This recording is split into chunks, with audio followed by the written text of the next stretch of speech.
On a des émotions, nous sommes des émotions, nous sommes émotions. Et que faire croire aux gens qu'il faut être toujours dans le sourire, dans la gestion, dans l'amour du prochain, dans tout va bien, c'est faux, c'est fake, ce n'est pas authentique parce que l'être humain a besoin d'un panel d'émotions pour être équilibré. Il a besoin de la colère, la tristesse, le doute, la culpabilité, le chagrin, la joie. Tout ça, c'est utile parce que ça nous parle de qui on est. Ça nous donne une information sur nous.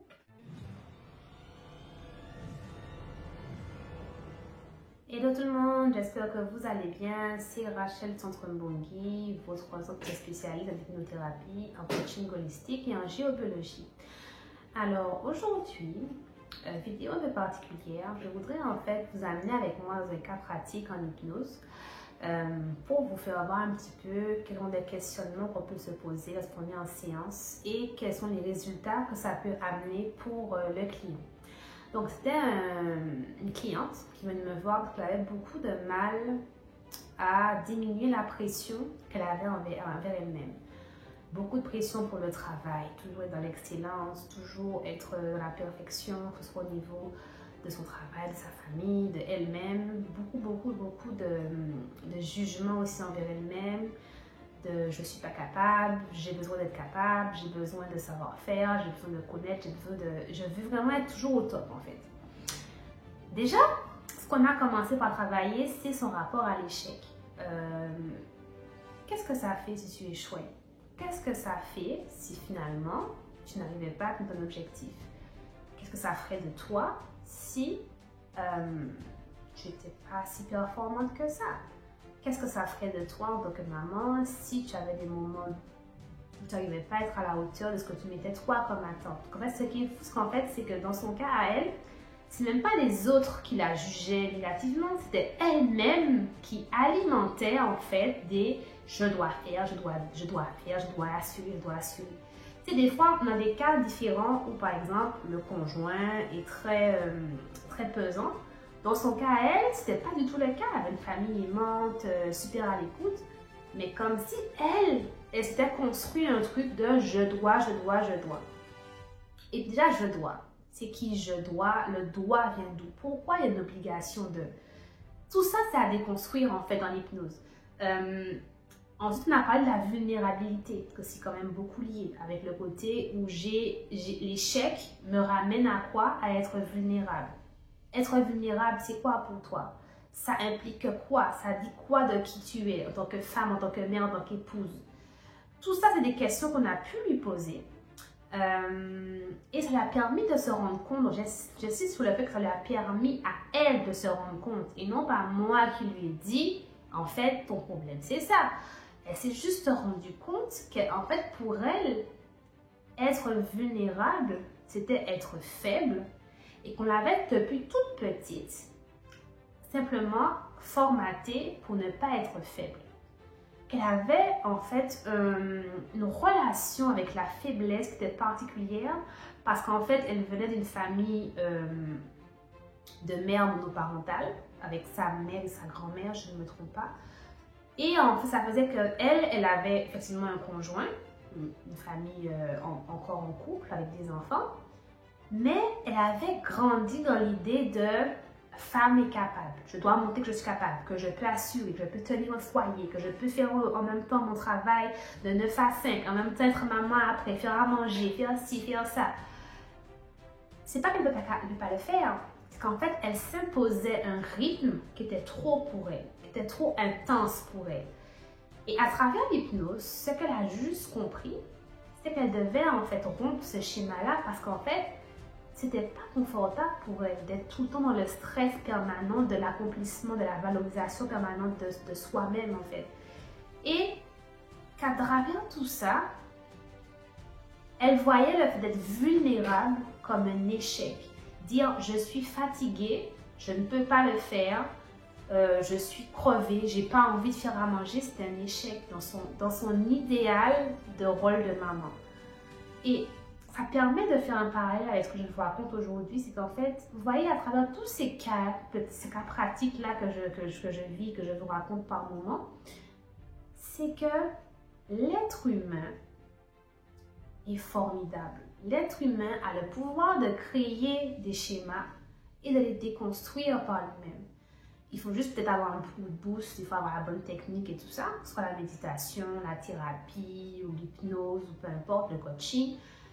L'être humain peut faire ça par lui-même. On n'a pas besoin forcément de quelque chose qu'on va faire à contre-cœur pour le faire. Il faut juste être prêt et se dire, ok, là, elle est venue me voir parce qu'elle n'en pouvait plus, parce qu'en fait, ça devenait difficile pour elle.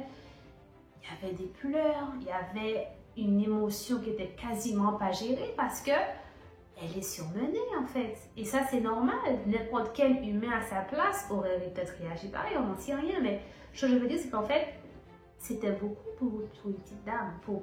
Même si c'est une femme qui était très puissante, qui est une maman formidable, une épouse, tout ça, on ne remet pas ça en question. Ce qu'on remet en question, c'est le fait de se dire, ok, mais là, c'est stop. Parce que là, mon physique n'en peut plus, mon mental n'en peut plus, je n'en peux plus. Maman a besoin d'une pause. J'ai besoin d'un break.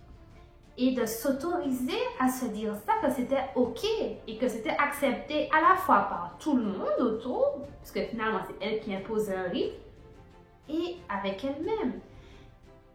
Et c'est ça, c'est qu'en fait, ça me permet de se rendre compte que trop souvent, en fait, on a un regard sur l'échec qui est négatif.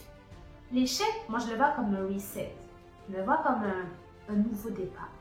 Quand tu vas faire un projet, on a peut-être déjà tous fait des entreprises qui coulent, des emplois qu'on idéalisait, qui ne nous conviennent pas, une relation de couple, on était follement amoureux, finalement c'est pas la bonne personne.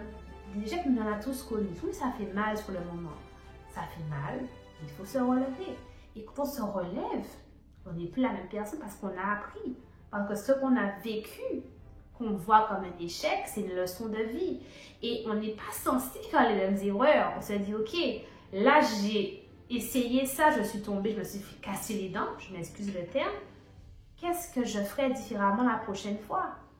Et c'est important de voir à travers ce regard-là, parce que sinon l'échec, on se noie dedans et on ne fait plus rien, on ne vit plus.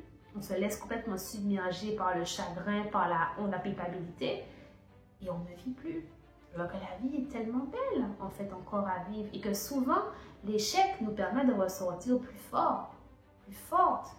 Et être vulnérable, c'est partie du processus. De se rendre compte que par moment, il faut être vulnérable pour pouvoir être plus fort après. Il faut pouvoir pleurer un bon coup, passer 2 jours sous sa couette à se lamenter pour dire, ok, là, ok, c'est bon, j'ai vidé mon truc. Ok, où j'en suis aujourd'hui? Qu'est-ce que je veux créer? Qu'est-ce que je veux faire? C'est quoi la prochaine étape? Mais être vulnérable, c'est de reconnaître que oui, les mamans, elles font pas tout. Elles peuvent pas tout faire. Ce ne sont pas des robots. Une épouse, des fois, elle en a marre. Qu'une maman qui cuisine tous les jours, des fois, c'est chiant. Et des fois, maman se met en colère. Des fois, maman, elle est triste parce qu'elle a beaucoup de choses en tête. Elle a son rôle de maman, son rôle d'épouse, son rôle de femme qu'elle doit gérer, faire un mix là-dedans dans tout ça et pouvoir trouver un équilibre émotionnel et mental. C'est beaucoup. Et c'est valable pour les hommes aussi. On met beaucoup de charges sur nos conjoints, sur les hommes qui nous entourent, nos frères, nos conjoints. Voilà, parce qu'on nous a, en tout cas surtout pour aux Antilles, quand moi j'ai grandi dans une image de l'homme qui doit être fort, doit être, j'ai envie de dire, puissant et puis qui ne pleure pas, qui n'a pas d'émotions presque, qui ne vit pas les émotions comme une femme. Et c'est important de comprendre que eux aussi, ils ont le droit d'être vulnérables par moment. Et ça doit être normal parce que ça ne fait pas des hommes moins forts, moins virils, ça fait des hommes qui sont à l'aise avec leurs émotions et qui font face à ce qu'ils ressentent. Alors, on ne va pas non plus demander à un homme d'aller pleurer pendant 6 mois ou de se morfondre à tout va, ni à une femme d'ailleurs. Ce que je veux dire, c'est qu'en fait, on a des émotions, nous sommes des émotions, nous sommes émotions. Et que faire croire aux gens qu'il faut être toujours dans le sourire, dans la gestion, dans l'amour du prochain, dans tout va bien, c'est faux, c'est fake, ce n'est pas authentique parce que l'être humain a besoin de panel d'émotions pour être équilibré. Il a besoin de la colère, la tristesse, le doute, la culpabilité, le chagrin, la joie. Tout ça, c'est utile parce que ça nous parle de qui on est. Ça nous donne une information sur nous.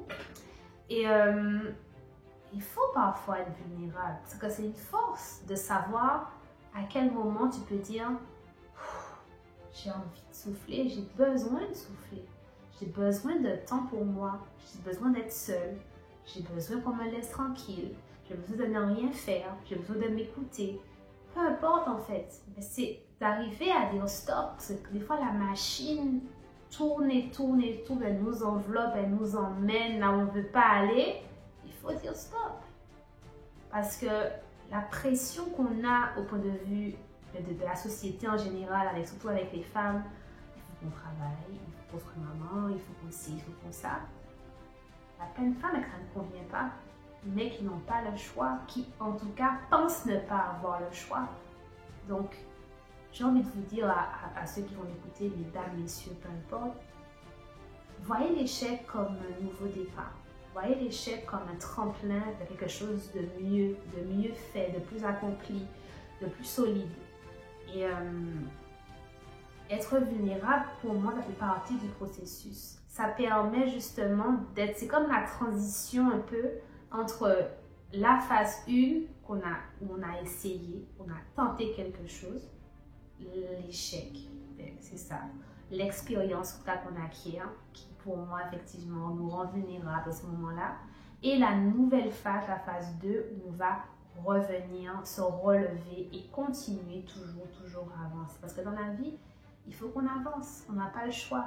C'est juste que lorsqu'on va moins bien, c'est correct, c'est normal, c'est ok, mais d'arriver à demander l'aide dont on a besoin, de dire là j'ai envie qu'on m'aide, là j'ai besoin qu'on m'accompagne, là j'ai besoin que toi mon mari, toi ma femme fasse autrement, qu'on organise la maison autrement, que tu m'allèges des tâches.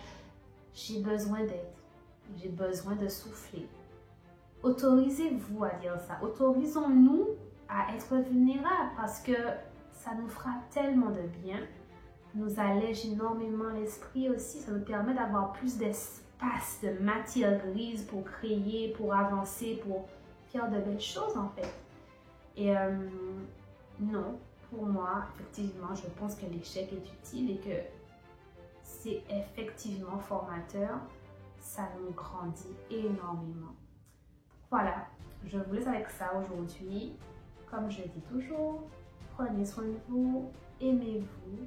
Beaucoup de belles énergies que je vous envoie et je vous dis à bientôt pour une prochaine vidéo. Bye bye!